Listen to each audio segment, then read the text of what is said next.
So today I'm going to be talking about some of the main key questions people ask when getting into the gym.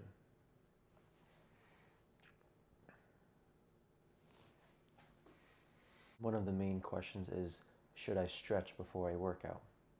Now, you might think it's going to warm you up, but it is in fact going to weaken you and potentially cause an injury while working out.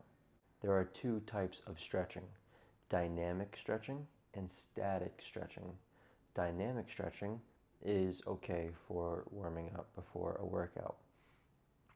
Static stretching is beneficial after the workout or on a separate day, a rest day, for example. But you don't want to do static stretching before a workout. Static stretching is going to weaken the muscle and potentially cause an injury. Static stretching is where you are holding a stretch for 30 to a minute long. Dynamic is where you're moving the body part through a range of motion just to get the muscle warmed up. That is okay before a workout, but save the static stretching for after the workout when you're warmed up or on a separate day off. Another question that I hear often is, what is the best split? When we talk about a split, that means what muscle groups are you training together and how often are you training it. There are many different splits. There is a traditional one body part per day split, and then there are other splits where it can be push-pull legs or push-pull. There are some other modified splits as well, but those are the most popular.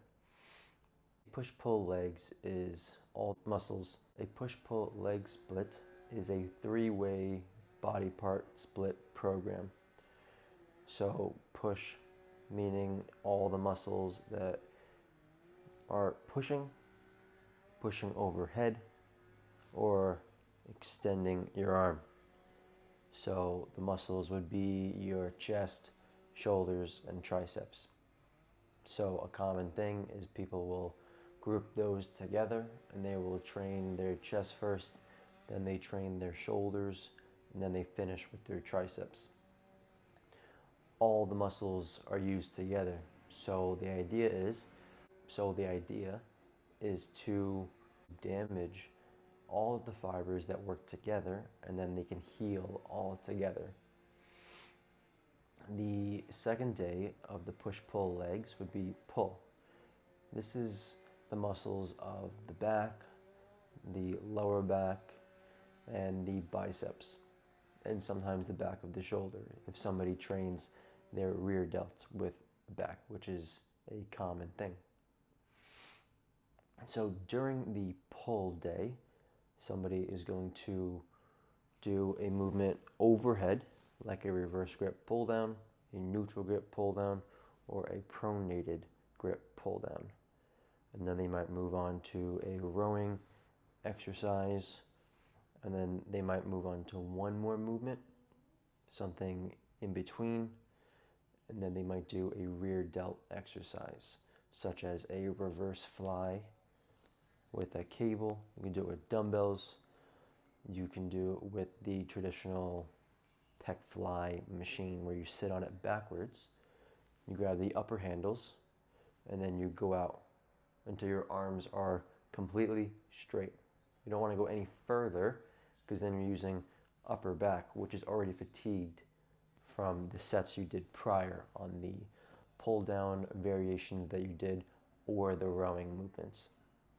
The last day would be legs. Legs is a very tough body part to train. Not only is it not seen as much as a chest or biceps or triceps or shoulders, but it is 50% of your body. So it requires a lot of oxygen, meaning it's going to be much more painful during your lift. So on a leg day, you're training quads, which is the front of your thigh, your hamstrings, which is the back of your leg, and your glutes, and also your calves. The order can vary between individuals. Some people who have weaker calves will train their calves first, or they won't train them at all, but it's not the way to go. You do want to train your calves. It is a muscle, just like every other muscle. If you cause enough stress to that muscle group, it will stimulate and grow if you are eating correctly and you're resting correctly. Resting doesn't mean only sleeping. It also means taking enough days in between that lift before going back to training that body part again. A common split routine would be over 7 days. People tend to like to train the same body part on a specific day, or if they're working a 9 to 5, they know exactly what they are doing every single day because their day is pretty similar to the day previous. If someone is working all over the place, then it might look different. They might be on a different routine. They might just train instinctively.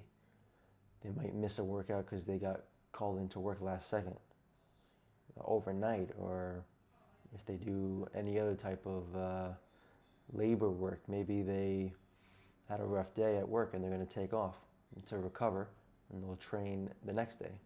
The split where somebody would train one body part per day is traditionally known as a bro split.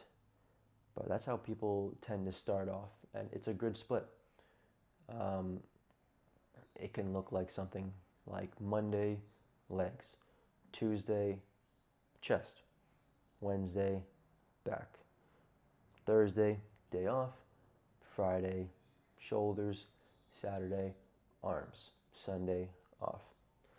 That's a typical routine, and it can work for anybody. All of these splits are person dependent. They all work. The most important part is that you have to be consistent and you have to train hard. You can have the perfect routine, but if you are not training intensely, you will not get the results that you want. It's just not going to happen. So you have to push and you have to attempt to do as many reps as you can do per exercise once you are warmed up. So you must warm up first, then once you feel ready, then you've increased the weights slowly to a heavier weight, then you would do or attempt to do as many reps as you can do with that weight under proper execution and focus. You don't want to just move the weight from A to B without thinking about what muscles are doing that. You want a mind-muscle connection to what you are doing. And then after the set on any of these routines, you should receive some type of swollen feeling in that muscle group, also known as the pump. Another routine, and the last one I'll be talking about today, is the upper-lower split. This split involves training your full lower body, let's say on Monday, and then Tuesday you would train your full upper body. That means chest, back, shoulders, triceps, biceps, forearms if you do them, and you can train your abdominals with legs or upper body. I don't think it matters too much. You can play with what you like. And then Wednesday could be off. Thursday, you're going to come back and train legs again. And then on Friday, you're going to come back and do upper body. This is a good routine for a beginner. A beginner can also do a full body workout. A beginner can also do a full body workout. Now that was going to be the last routine that I was going to talk about, but I think the full body should be the last one. A full body routine involves hitting the entire body per session. So as you go in, you start with, let's say, a leg press. Then you move on after you're warmed up and you train a couple hard sets on there. Maybe that's your leg workout for the day. And then you move on and you do a dumbbell chest press. You warm up and then you do a couple of hard sets. That's your chest exercise. And then you move on to a pull down. Maybe you just do one kind of warm up, just feel it out. And then you do a couple hard sets there. That's going to cover 90% of your body.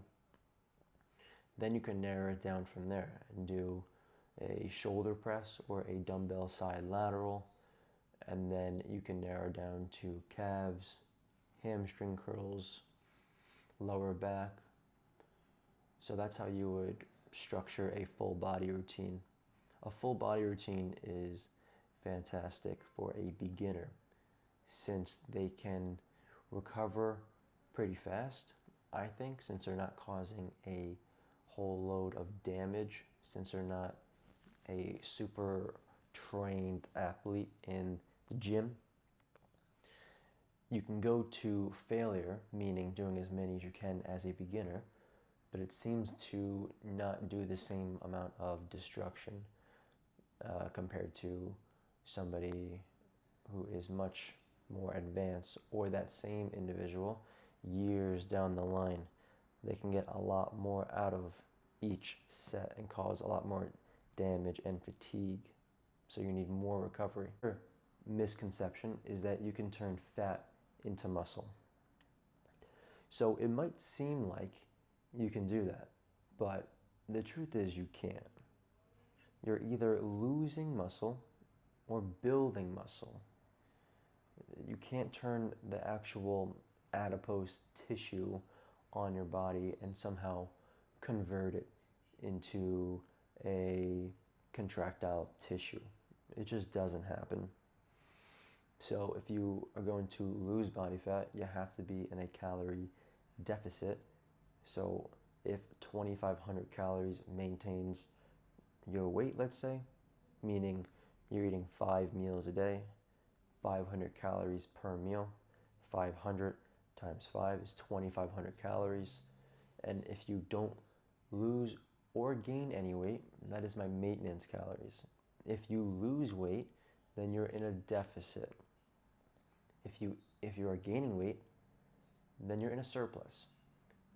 Now you can manipulate the calories based upon how much weight you want to lose, how much you want to gain, or if you want to maintain. If you're maintaining at 2,500 and you want to lose, drop it to 2,200. See if you lose any weight. If you want to increase your calories to gain weight, increase it to 2,800, let's say. You can play with it. It's not always an exact formula, but you base it off of how you look and what the number on the scale is doing. Now, you want to give the calories at least a week to set in to see what it does to your physique, as in your body fat, and see if you're getting leaner or if you're getting heavier. If you really want to know after a week, do it for 2 weeks, then you'll 100% know. Sometimes there's a little bit of variables to play with and it doesn't cause the change that you actually wanted to. Now, the last question is how to lose weight effectively. The idea behind losing weight should be how to lose body fat, not muscle tissue. The body is a protective and survival machine. It wants to protect at all costs. So it doesn't really want to lose body fat unless you have excessive amount. Then it's going to be easier. So if you go from 30% body fat to 20%, that is going to be easier than going from 20% to 10%. The leaner you get, the harder it is to get there because the body doesn't want to lose body fat. It keeps you warm. It's a protective mechanism. So eventually the body is going to say, you know what? I'm not going to lose any more body fat, or I'm going to make it much harder to, and I'm going to cause a lot of urges to eat food because I feel like I'm dying and I don't want to die. And the best way to preserve the body fat is to chip away at some muscle, since muscle is heavier and the body is thinking, why am I carrying this heavy material? I'm going to get rid of it. And it requires more fuel to keep it sustained. Adding muscle is like putting a turbo in your car, or going from a V6 to a V8. You require more fuel just idling, not moving, but the car is on, just to sustain it. So imagine going from 300 horsepower in your car to 400. You're going to need more fuel to actually maintain the car. So if we think of it from a body, if I gain 10 pounds of actual muscle tissue, my body is going to need more calories just sitting here to maintain its weight. So the more food you can eat and stay leaner, the better it's going to be. So the idea is, as you get older, you want to actually keep the weight training in your routine. You can't get weaker. The weaker you get, the more likely of losing muscle, the more likely of losing bone density, and then the likelihood of getting injured. And then you can't go to the gym, and then you're not moving as much, and then you're eating more, and then you become obese, and then you can't get back into the gym. So it snowballs. So strength is longevity. The stronger you can be, the better off you'll be, because you'll be leaner.